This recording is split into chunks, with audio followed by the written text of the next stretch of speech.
Good morning. Today we'll look at Psalm 32. Now, we typically would follow a particular pattern of study. We'd read the psalm, we'd look for relationships among words, relationships between verses. And while we're going to do that again, we're not going to focus on that. Instead, we're going to focus on a slightly different aspect of Bible study, which is summarizing in your own words. We're going to look at Psalm 32. I have it brought up here. Um, I've already gone to Bible Gateway and I've moved this psalm to a Word document so that we can look at it.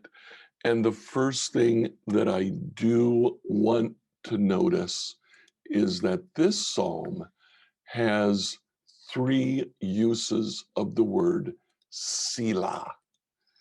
Selah means a musical interlude, and it divides the psalm into four distinct sections. You'll notice I've already gone through and I've highlighted some of our indicating words. They're important to help us see some things, but you'll notice here that it doesn't really um, lead to a greater understanding of the psalm. So, what we want to do is let's come back up here and let's summarize these first four verses. What is it that David is saying here? Let's read them. How blessed is he whose transgression is forgiven, whose sin is covered. How blessed is the man to whom the Lord does not impute iniquity, and in whose spirit there is no deceit. When I keep silent about my sin, my body wasted away through my groaning all day long. For day and night your hand was heavy upon me. My vitality was drained away as with the fever heat of summer. We do see some other relationships here. Um, the word as indicates a comparison. Fever heat of summer and my vitality draining away. For indicating the reason for which uh, David's body wasted away. What's David saying? He starts off with two verses where he says, how blessed is, and then two verses where he talks about not being very blessed. What he says in that is, when I keep silent about my sin, the result is my body wastes away. My body wastes away because your hand was heavy upon me. So let's indicate that. First major uh, section here. Let's actually do it this way. Verses 1 to 4. If I keep silent about my sin, I waste away because God's hand is against me. Well, what do the first two verses have to do with that? If you'll notice, there's a repetition here: sin, transgression, iniquity. Down here, it's called sin. What David says is that sin can be forgiven, it can be covered. The Lord does not impute iniquity if there is no deceit in his spirit. But if there is no deceit in my spirit, and by that I believe David means I confess my sin, what happens? The Lord does not impute iniquity to me. My transgression is forgiven, my sin is covered.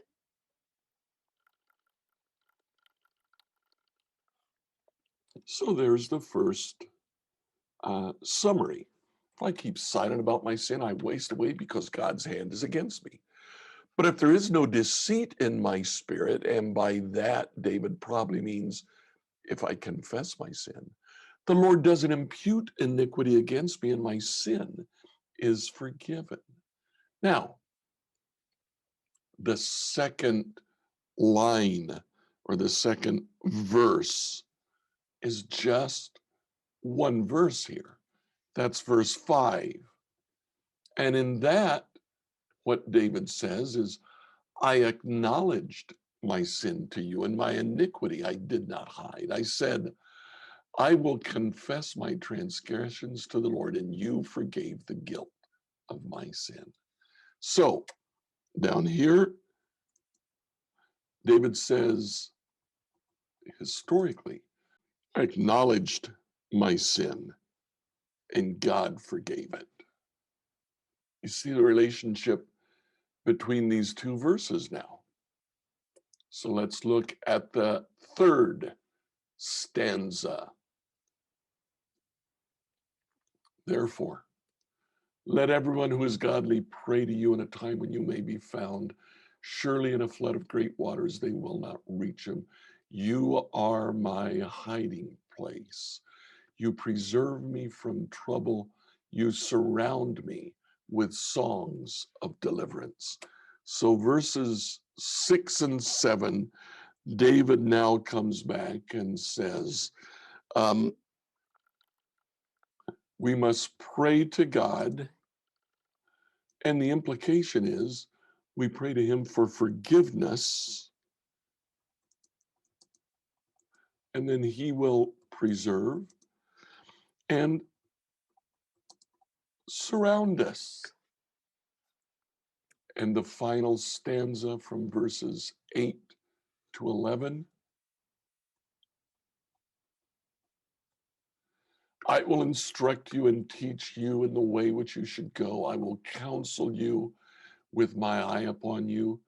Don't be as the horse or the mule, which have no understanding, whose trappings include bit and bridle to hold them in check. Otherwise, they won't come near you. Many are the sorrows of the wicked, but he who trusts in the Lord, loving kindness shall surround him. Be glad in the Lord and rejoice, you righteous one, and shout for joy, all you who are upright in heart. In heart.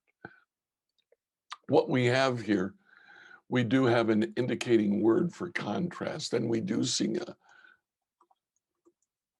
a strong contrast between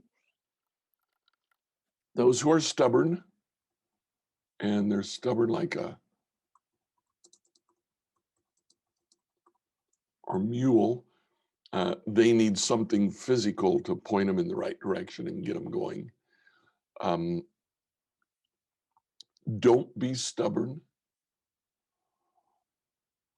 And secondarily, the righteous ones who are upright in their heart. We also see that God will instruct us, and as a result,